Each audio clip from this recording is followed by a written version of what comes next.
하나님 말씀은 시편 47편 5절부터 7절까지입니다. 시편 47편입니다.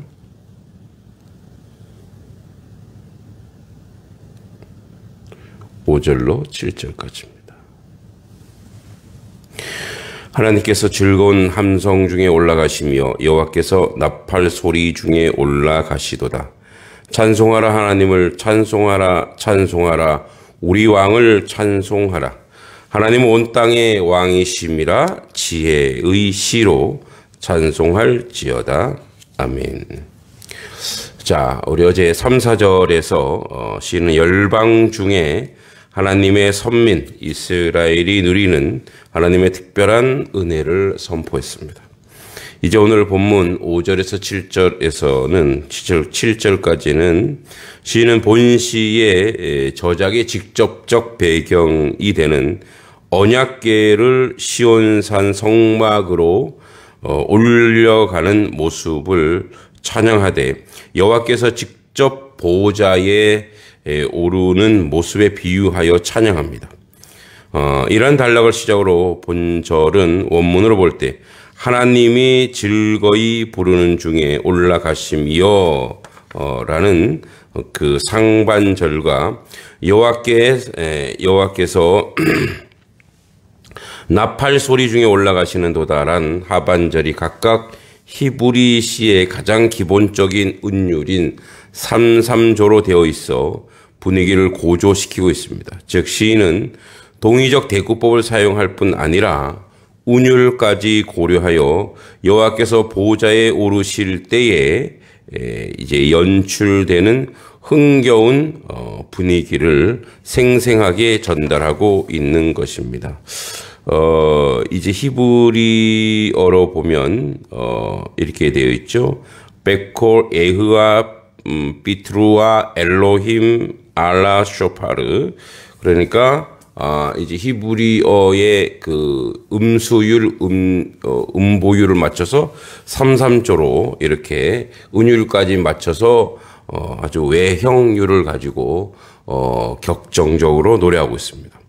여기서 즉 하나님 엘로힘이란 신명과 여호와 즉 예흐와란 신명이 같이 사용되어 여호와 하나님의 전지전능하신 면모와 이스라엘을 택하시고 언약을 맺으시며 그의 언약을 성실히 지키시는 면모를 부각시킵니다. 그리고 즐거이 부르는 중에라는 찬양대의 성악을 나타내는 표현과 나팔 소리 중에라는 악기 연주를 나타내는 표현을 동시에 사용하여 웅장한 연주가 이루어지고 있음을 부각시킵니다. 그리고 여기서 올라가시며로 번역된 알라는 낮은 곳에서 높은 곳으로 올라가다라는 뜻으로 2절에 지존하신 분으로 묘사된 하나님께서 모든 존재를 다스리시기 위해 보좌에 오르시는 모습을 생생하게 묘사해 줍니다. 그러나 본절에 이러한 묘사를 메시아의 사역과 연관시켜 이해하는 견해도 있습니다. 즉 택하신 백성의 구원을 위하여 성육하신 그리스도께서 지상 사역을 마치시고 승천하시는 장면을 예언한 것으로도 이해해 볼 수 있습니다. 오늘 보지 않지만 다음에 볼 8절도 역시 승천하신 그리스도께서 하늘의 거룩한 보좌에 앉으실 것을 예언하는 것으로 이해할 수 있다는 점에서 본절이 이와 같은 해석에 높은 설득력을 가지고 있습니다. 이런 측면에서 본다면 본서는 신정시인 동시에 메시아 예언시라는 성격으로도 볼 수 있습니다. 8절에도 하나님이 무백성을 다스리시며 하나님이 그의 거룩한 보좌에 앉으셨도다 라는 표현을 통해 메시아의 이제 승천, 승기를 통해 그 하나님의 웅장한 역사를 생생하게 눈으로 볼 수 있도록 묘사하고 있습니다. 6절에 찬송하라, 하나님을 찬송하라, 찬송하라, 우리 왕을 찬송하라. 찬송하라가 4번 있습니다. 이 찬양하러 번역된 잠메루는 자마르, 즉 손가락으로 튕긴다라는 뜻이 있습니다. 따라서 이 목소리는 물론 악기를 사용하여서 찬양하는 것을 뜻합니다. 시는 본절에서 4회, 7절에서 1회 이 단어를 명령형으로 사용하고 있습니다. 이처럼 찬양하라는 표현을 거듭 사용한 것은 하나님에 대한 찬송은 성도들의 당연한 의무로서 아무리 반복해도 지나치지 않기 때문입니다. 그리고 이 단어는 예배 시에 악기의 사용을 긍정적으로 평가하고 있음을 보여줍니다. 다윗도 여러 가지 악기, 즉 수금과 비파와 소고와 양금과 재금과 나팔로 하나님을 찬양한 것입니다. 우리 사무엘하 6장 5절 15절에 나타납니다. 또 한편 본절은 찬양의 대상으로 하나님과 우리 왕을 제시하고 있습니다. 이는 그들이 하나님은 바로 자신들을 통치하시는 분이며 자신들은 하나님의 명령이 철저하게 순종할 의무를 지는 하나님의 백성이라는 뚜렷한 인식을 가지고 있음을 보여줍니다. 성경에는 하나님의 영원 무궁한 왕되심에 대한 선포가 자주 나오는데 이러한 하나님의 왕권을 인정하는 자만이 하나님을 바로 찬양할 수 있는 것입니다. 7절에 하나님은 온 땅의 왕이십니다.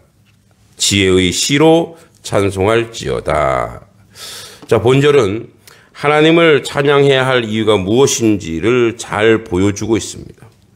이러한 사실은 우리 이제 한글 성경에는 잘 드러나지 않지만 본절 서두에 이런 말이 있습니다. 8절 앞에는 없지만 왜냐하면 그 앞에 찬송하라, 하나님을 찬송하라, 찬송하라, 우리 왕을 찬송하라. 왜냐하면 들어있죠. 그래서 이제 왜냐하면 뭐뭐하기 때문이라는 접속사 키가 나오는데 성도가 하나님을 찬양해야 하는 바로 하나님이 온 땅의 왕이기 때문이다 라는 표현입니다.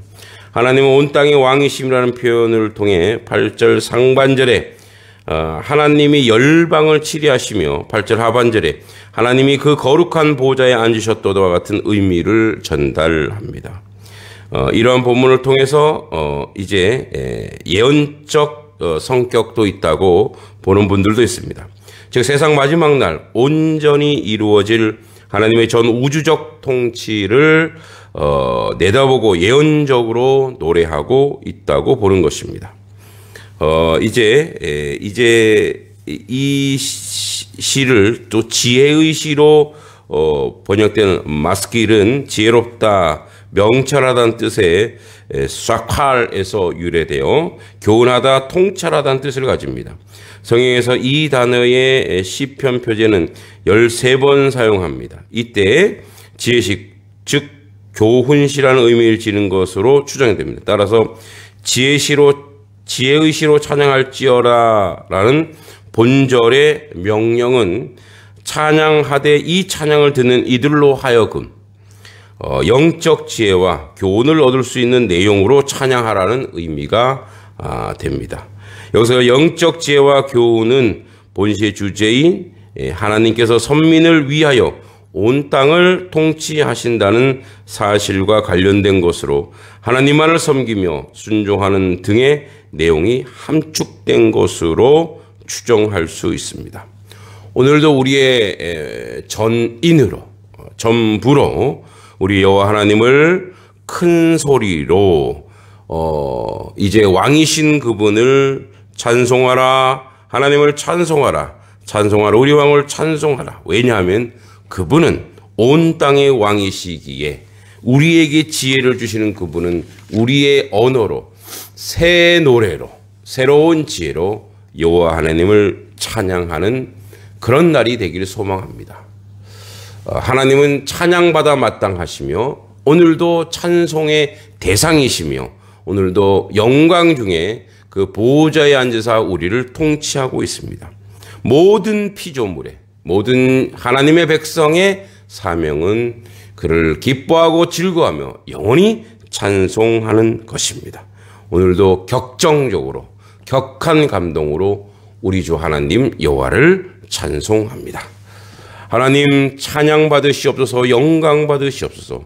찬송하라 찬송하라 우리 왕을 찬송하라. 영원히 찬양 받으실 그 하나님 보좌에 앉으셔서 우리의 찬송을 받으시고 그 영광과 영화로움으로 그 은혜로 우리에게 지혜로 다시 내려주셔서 지혜로운 말로 여호와 하나님을 찬양케 하옵소서. 예수님의 이름으로 간절히 기도하옵나이다. 아멘.